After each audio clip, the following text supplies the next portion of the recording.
คุณยงอุตสาหกว่าเมื่อไหว้เจ้าพี่นายน้องที่เคารพทุกท่านครับสารธรรมกำเมืองครับ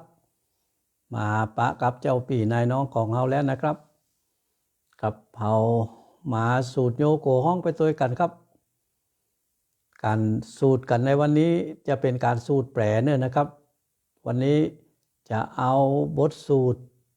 ที่ชื่อว่าขันธปริตสูตรครับเป็นบทสูตรที่เอาไว้ใช้กัน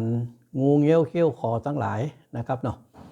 ตามภาษาเปิ้นก็ว่าเอาไว้กันสัตว์ที่ไปด้วยอกนะครับคือสัตว์ที่มันการไปเนี่ยนะครับเนาะ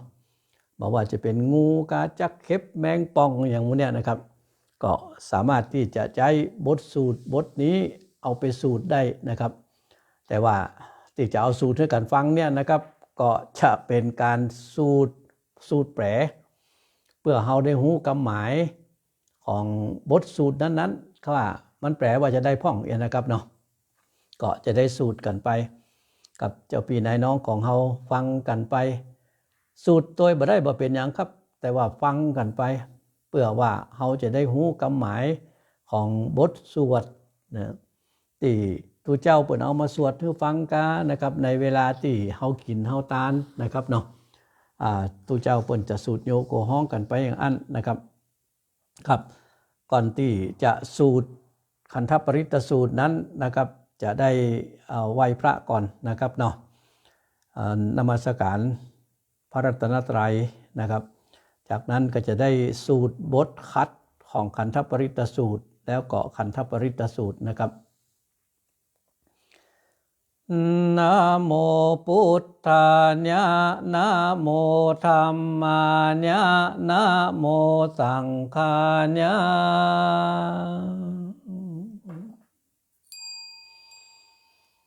นะโมพุทธายะนะโมธัมมายะนะโมสังฆายะนะโมพุทธายะนะโมธัมมายะนะโมสังฆายะนะโมอันว่าอันไหวเมแห่งข้า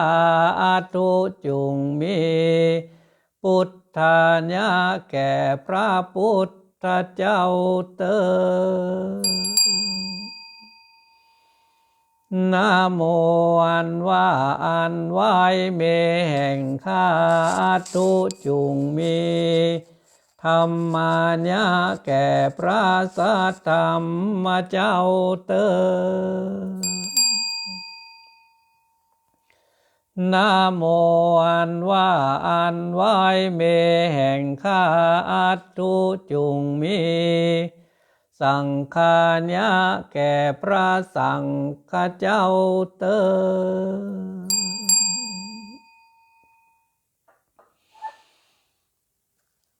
สัพพสิวิชัญจานตินังทิปปมันตาคทังวิญญาญันนาเสติวิสังโกรังเสสัญจาปิปริสสัญญังอานาเขตัมหิสัพปัทธาสัพปัทธาสัพปะปานินังสัพพะโสปินิวาเรติปริตตันตามปนามะเห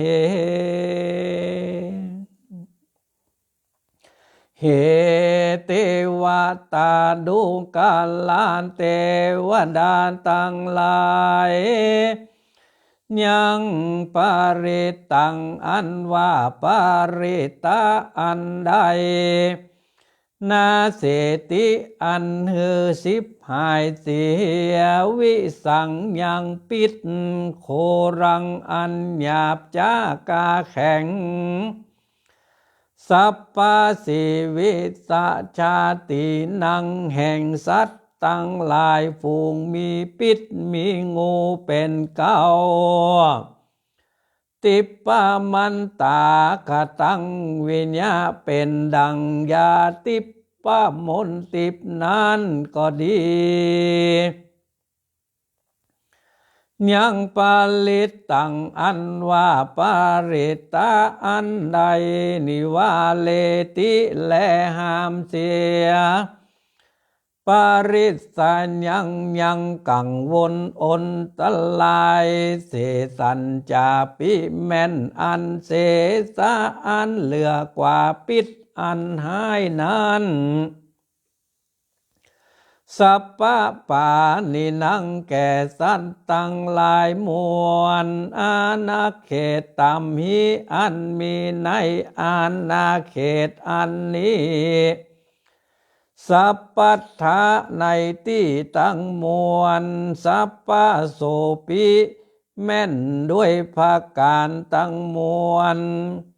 สัพพะทาในกาลตุกเมื่อนั้นมันยังอันว่าตูคาตั้งมวลพนามะก็จักสูตรตังปริตังยังปริตะอันนั้นจะแล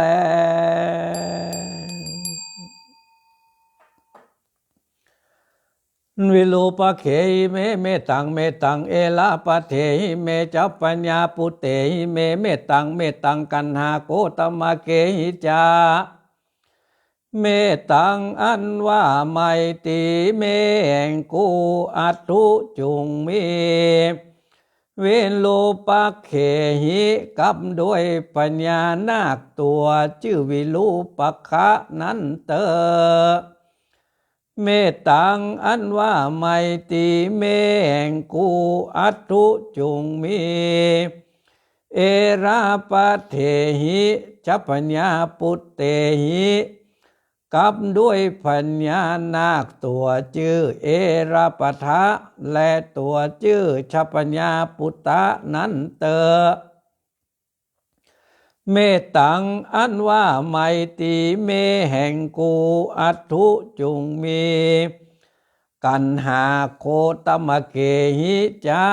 กับด้วยปัญญานาคตัวชื่อกันหาโคตมะนั้นเตออาปาตะเกหิเมเมตังทิปาตะเกหิเมจตุปะเทหิเมเมตังปะหุปะเทหิเมตังอันว่าไม่ตีเมงกูอัตุจุงมีอาปาตะเกหิโดยสัตว์ตั้งหลายอันหาตีนบ่ได้นั้นเตอเมตังอันว่าไม่ตีเมแห่งกูอัตุจงมี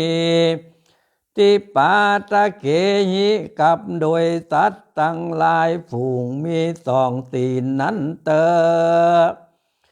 เมตังอันว่าไม่ตีเมแห่งกูอัตุจงมีจตุปาเทหิกับด้วยสัตว์ตั้งหลายฝูงมีสี่ตีนนั้นเตอเมตังอันว่าไม่ตีเมแห่งกูอัตุจุงมีปะหุปเทหิกับด้วยสัตว์ตั้งหลายอันมีตีนอันมากนักนั้นเตอ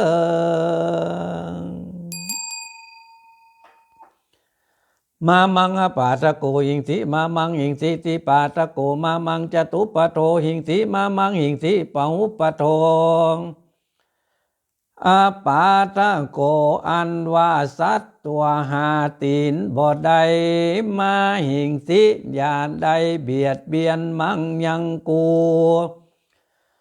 ติปาตะโกอันว่าสัตว์ตัวมีสองตีนมาหิงติอย่าได้เบียดเบียนมังยังกูจตุปะโท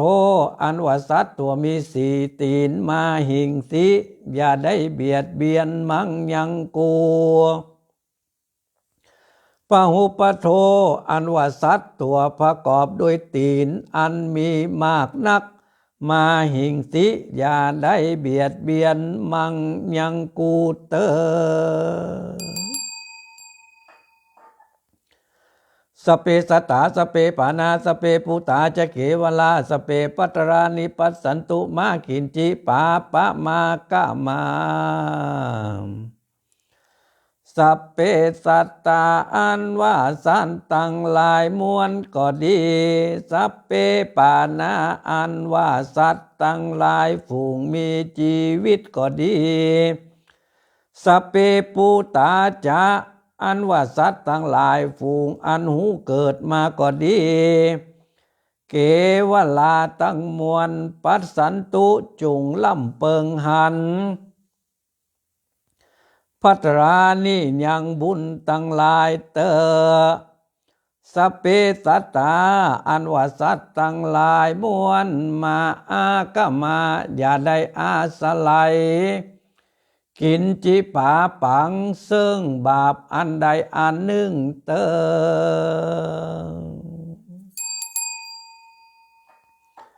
อัปปมาโนพุทโธอัปปมาโนธัมโมอัปปมาโนสังโฆพุทโธอันว่าพระพุทธเจ้าอัปปมาโนหากิเลสบ่ได้ธัมโมอันว่าพระนวโลกุตรธรรมเจ้าอัปปมาโนอันหม่นหมองบ่ได้สังโฆอันว่าพระสังฆเจ้าอัปปมาโนอันหาปมาตะบ่ได้แล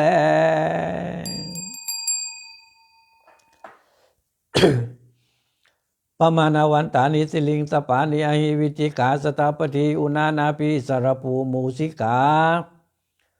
เสเลงสาปานิอันว่างูใหญ่งูน้อยตั้งหลายก็ดี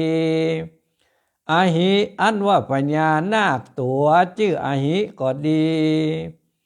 วิจกาสตปฏิอุณานาภิสรภูมูสิกาอันว่าแมงป่องจักเข็บจักขาบและกับแกและหนูทั้งหลายก็ดีปมาณวันตานี้อันมีพมานคือว่ากิเลสยุตัวแลกตาเมลกากตาเมปริตาปฏิกมันตุภูตานิลักขาอันว่าพิปักหักษาเมอันกูกตาหักก็ได้กระทำแล้วแลปริตาอันว่าหักษารอดทุกเบื้องทุกภายเมอันกูกตาหากได้กระทำแล้วแลภูตานิอันว่าสัตว์ตั้งหลายอหิตานิอันบ่ฮือเป็นพโยชนะเมแก่กูปฏิกมันตุจุงฟีกหลีกไปเตอโสหังนะโมภะคะวะโตนะโมสัตตนังสัมมาสัมพุทธานังโสอะหังอันว่าผู้ฆ่านั้นนะโมก่อนน้อมไว้ภะคะวะโตแก่พระพุทธเจ้าแลนะโม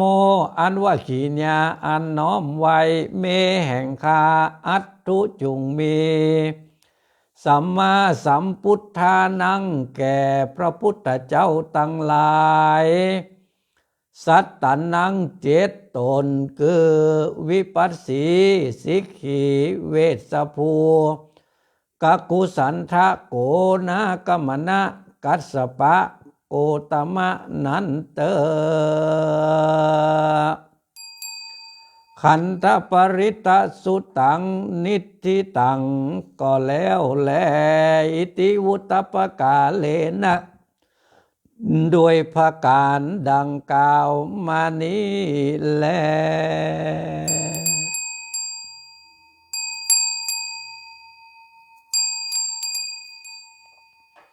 ครับวันนี้เอาบทสูตรขันธปริตสูตรนะครับ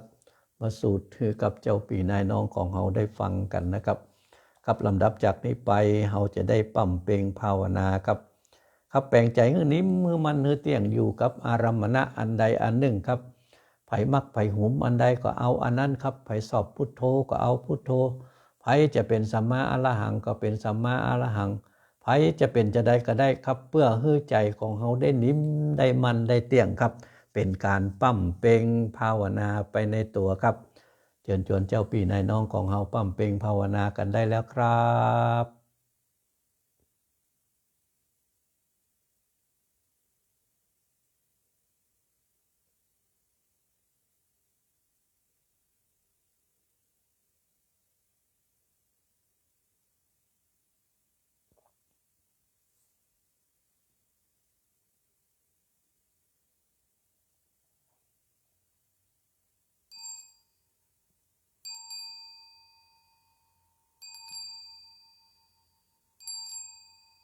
ส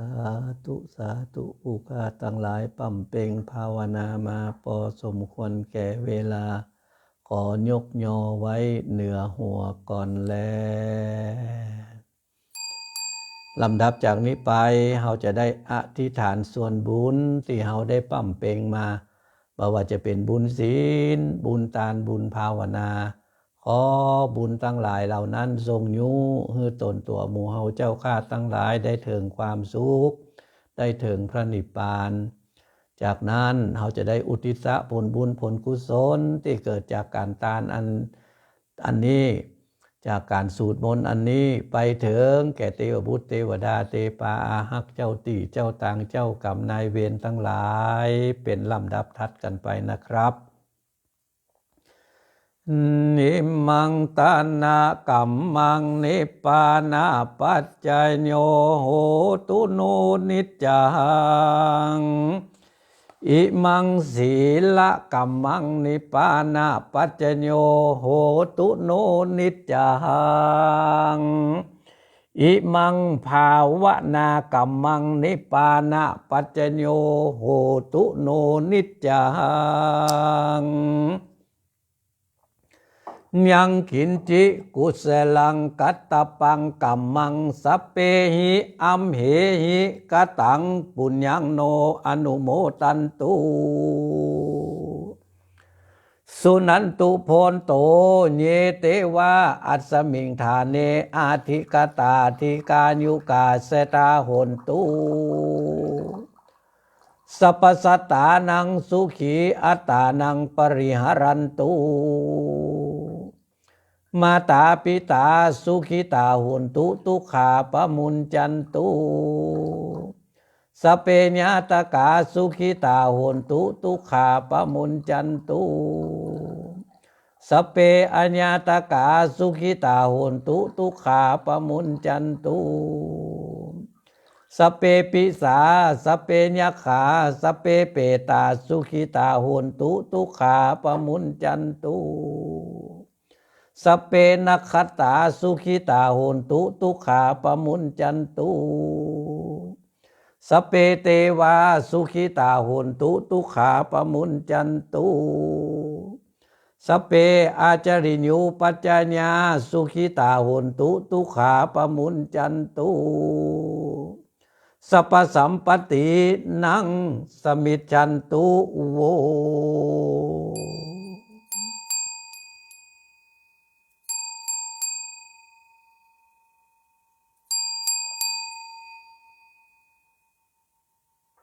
ครับบทสูตรที่ชื่อว่าขันธปริตตสูตรเนี่ยนะครับมีชื่อที่มักจะฮ้องกันโดยทั่วไปก็คือว่าบทสูตรวิรูปักเขนะครับเป็นบทสูตรที่เอาไว้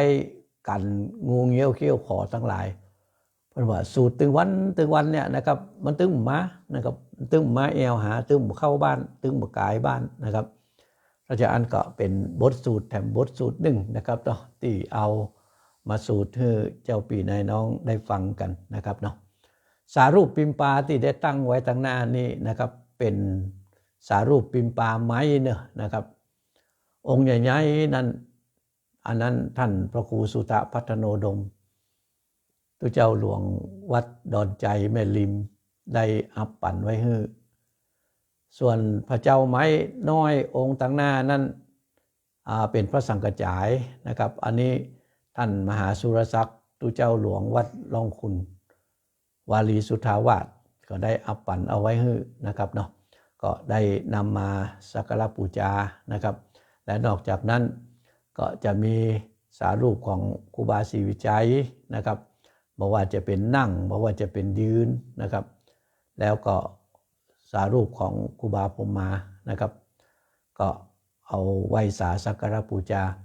เนื่องในโอกาสที่ตอนที่เกษียณอายุงานก็ได้ของมูนี้มานะครับเนาะได้อัปปั่นมาเพื่อเอาไว้ไหว้สาสักการะบูชานะครับเขาก็ไหว้สาสักการะบูชาไปตัวกันนะครับเนาะครับก็พอเหมาะพองามไปตัวนะครับครับก็ได้สูตรกันไปแล้วนะครับเนาะแผ่เมตตากันไปถึงมดถึงมวลละนะครับครับวันนี้ก็ ล่ำลาเจ้าพี่นายน้องของเฮาไปด้วยเวลาเพียงแต่อีก่อนนะครับโชคดีมีใจเป็นของเจ้าพี่นายน้องเฮาจูผู้นายคนครับสวัสดีครับ